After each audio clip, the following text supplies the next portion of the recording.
وسعت رحمته قل حسبي الله عليه يتوكل المتوكلون. وعن عمران بن حسين رضي الله عنه أن رسول الله صلى الله عليه وسلم رأى رجلا في يده حلقة من صفر فقال ما هذه؟ قال من الوادنة.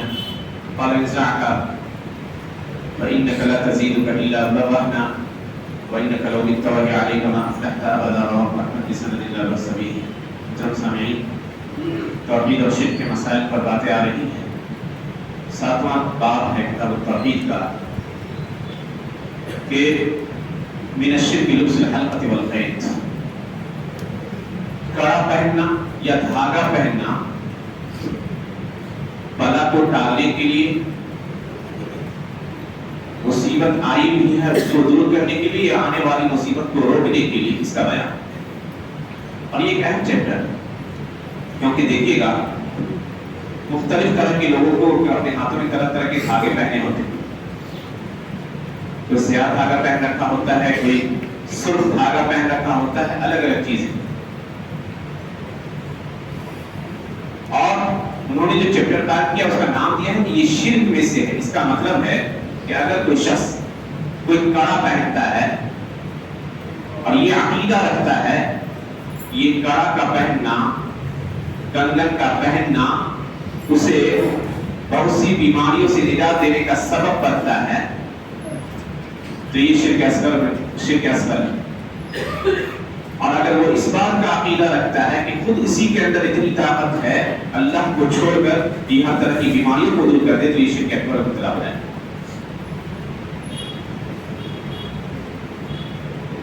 اور لوگ جن کا ایمان کمزور ہوتا ہے وہ چھوٹی چھوٹی چیزوں پر بھروسہ کرنے لگتے ہیں. شریعت کو چھوڑ کر کسی نے کہہ دیا کہ اس کو ایسا کر لو، وہ فوراً جو ہے اس چیز کو اپنا لیتے ہیں. تو ہمیں ایک بات یاد رکھنی ہوگی کہ کسی بھی بیماری سے بچنے کے لیے اللہ سبحانہ تعالیٰ نے 2 ذریعے بنائے، ایک شرعی ذریعہ، ایک شرعی سبب اور ایک قدری سبب. مثال کے طور پہ کہتے ہیں کہ کوئی بیمار ہے تو اللہ کے نبی صلی اللہ علیہ وسلم کا سورہ فاتحہ شفا والی سورت، تو سورہ فاتحہ پڑھ کر دم کر دو انشاءاللہ شفا یاب ہو جائے. تو یہ شرعی سبب ہے. شریعت نے سورہ فاتحہ کے پڑھنے کو بیماری کے دور کرنے کا سبب بنایا. کوئی مخصوص بیماری کا شکار ہے، کہا شہد پیو اس کے اندر شفا ہے. یہ شریعت نے اس بات پہ زور دیا کہ اس کے اندر شفا پائی جاتی ہے. شریعت کی جانب سے ہمیں پتہ چلا. قدری سبب یہ ہوتا ہے کہ انسان کسی طرح کی کوئی بیماری کا شکار ہوا اور تجربے سے اور اپنے علم سے جستجو اور بحث کے بعد اس کو یہ بات پتہ چلتی ہے کہ فلاں چیز اس بیماری میں مؤثر ہے، شفا یابی کا ذریعہ ہے. جیسے عربوں کے یہاں اگر بدن نہیں رک رہا ہوتا تھا تو وہ کیا کرتے تھے؟ داغ دیتے تھے. کہتے تھے کہ یہ خون کی رکنے کا ایک ذریعہ ہے. تو یہ قدری سبب ہے، یعنی اللہ نے تقدیر میں لکھ دیا ہے کہ یہ چیز اس بیماری کا کے دور کرنے کا سبب بنے. اور آج جو بھی دوائیں ہم کھا رہے ہیں بیماریوں کو دور کرنے کی، وہ تقدیر میں اللہ نے لکھی. اسی لیے اللہ کے نبی صلی اللہ علیہ وسلم فرمایا ما انزل اللہ داء الا انزل له الشفاء. اللہ نے کوئی بیماری نہیں نازل کی مگر اس کے لیے شفا بھی نازل، دوا بھی نازل. علمہ من علمہ وجہلہ من جہلہ. جس نے اس کو جان لیا، اس بحث کیا، ڈھونڈا، تلاشا، اس کے سمٹم کو ملایا، تو الحمدللہ وہ ایک رزلٹ تک پہنچتا ہے، سمجھتا ہے کہ یہ چیز فلاں بیماری میں علاج. تو یہ قدری سبب ہے جس کو اپنانا. جو لوگ کڑا پہنتے ہیں یا دھاگا پہنتے ہیں یہ نہ شرعی سبب ہے اور نہ قدری سبب ہے. نہ ہی شریعت نے اس کو سبب مانا ہے اور نہ ہی تجربے سے یہ بات ثابت ہوتی ہے کہ کوئی کڑا پہن لے تو اس کی ساری بیماریاں دور ہو جائیں گی. یہ وہم ہے اس کا. اور اس سلسلے میں کچھ باتیں ہمیں یاد رکھنی ہیں. مجھ کو یاد ہے کہ مدینہ منورہ میں بقیع قبرستان کے سامنے ایسے ہی کھڑا تھا،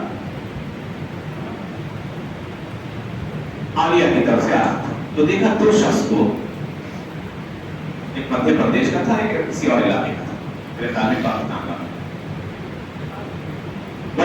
جگہ پہ پانی لے رکھا ہے اور پانی انتہائی ہرا نما یعنی سبز ہے. بڑا تعجب ہوا کہ زمزم تو اتنا سبز نہیں ہوتا ہے, تھوڑا گندا دکھ رہا تھا. میں نے پوچھا کہ کون سا پانی تم نے لے رکھا؟ اس نے کہا یہ اس کنویں کا پانی ہے جس سے صالح علیہ السلام کی اٹھنی نے پانی پیا تھا. سبحان اللہ, انسان کی اس کو دیکھ لیجئے, اس سارے سبب موجود ہے.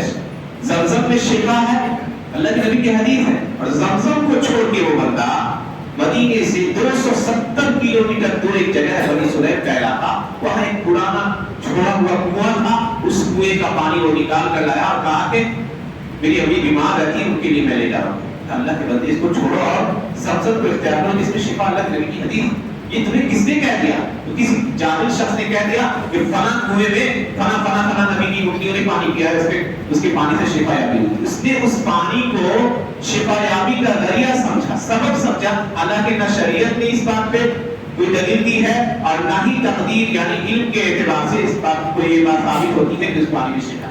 تو لوگوں کو دیکھ لیجیے کیسے کن کن چیزوں کے اوپر اپنا ذہن کی کر لیتے ہیں. بہت سارے لوگوں کو دیکھیے گا یہ فیشن کے طور پہ پہنتے ہیں. ہو سکتا ہے کوئی کہے کہ ہم تو مصیبت کو دور کرنے کے لیے یا آنے والی مصیبت کو ٹالنے کے لیے نہیں پہنتے ہیں, یہ کڑا پہنتے ہیں فیشن کے لیے.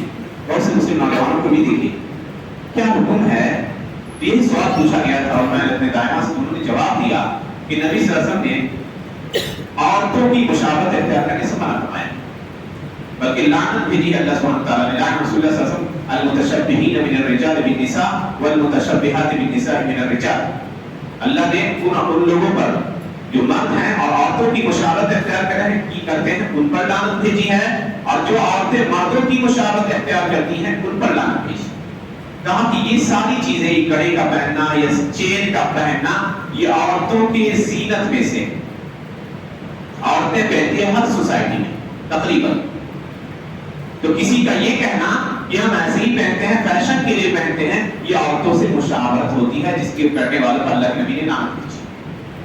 مان لیجیے وہ کہے کہ عورتوں سے مشابہت نہیں, ہمارے یہاں ایک فیشن ہے یا جو ہے ماڈرن زمانے میں یہ ایسا کیا جاتا ہے, تو یاد رکھیے کہ غیر مسلم لوگ ایسا کرتے ہیں. اور اللہ کے نبی نے کہا, ابو داؤد کی حدیث ہے, من تشبہ بقوم فہو منہم, جو کسی قوم کی مشابہت اختیار کرتا ہے وہ انہی میں سے.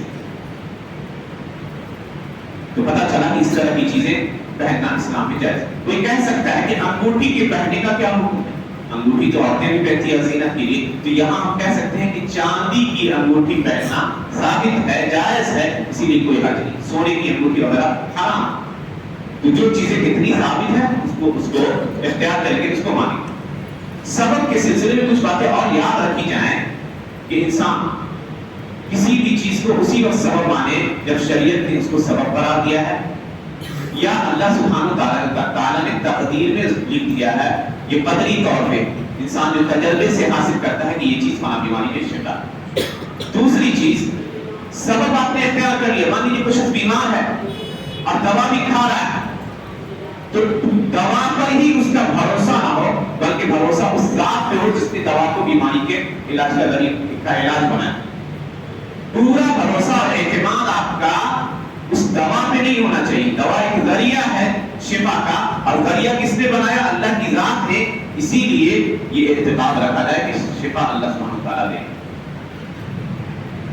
اور یاد رکھیے کہ سبب کتنا بھی طاقتور کیوں نہ ہو, اگر اللہ کی رضا اور قضا نہ ہو, اللہ نہ چاہے تو اس کے اندر کوئی شفا نہیں ہے. اسی لیے بہت سارے لوگ اسی دوا کے استعمال سے شفا یاب ہو جاتے ہیں, بہت سارے لوگ اس دوا کے استعمال کرنے کے باوجود شفا یاب نہیں ہوتے ہیں, چلے جاتے ہیں.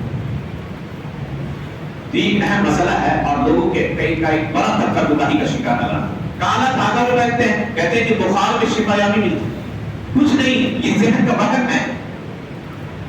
نظر نہیں لگتا, نئی گاڑی لیں گے تو الٹا چپل کر کے پیچھے لٹکا دیں گے, کیوں؟ تاکہ نظر نہ لگے.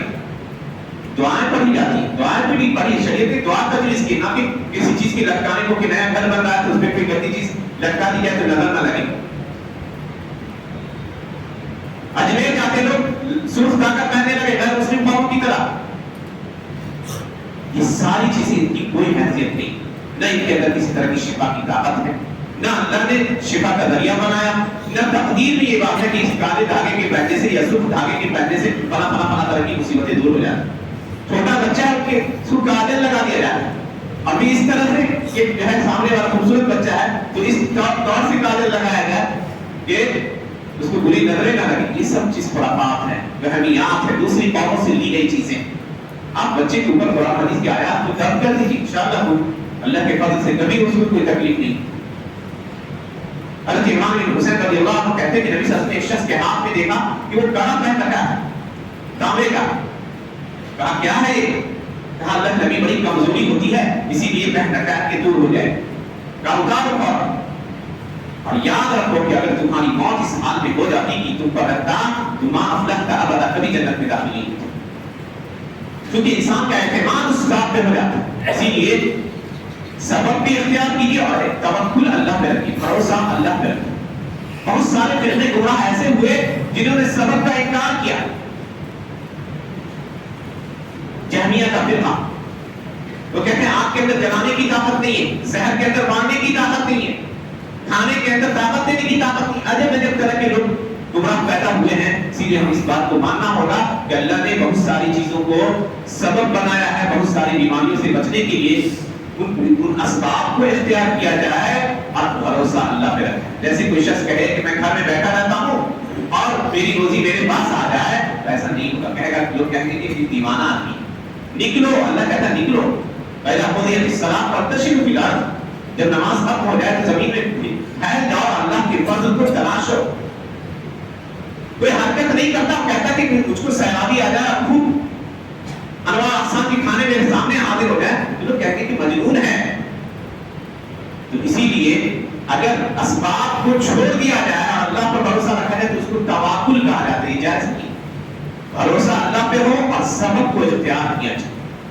یہ اہم مسئلہ ہے. اللہ سبحانہ وتعالیٰ سے دعا ہے کہ اللہ سبحانہ وتعالیٰ ہمیں دین کو صحیح طریقے سے سمجھنے کی توفیق عنایت فرمائے. آمین.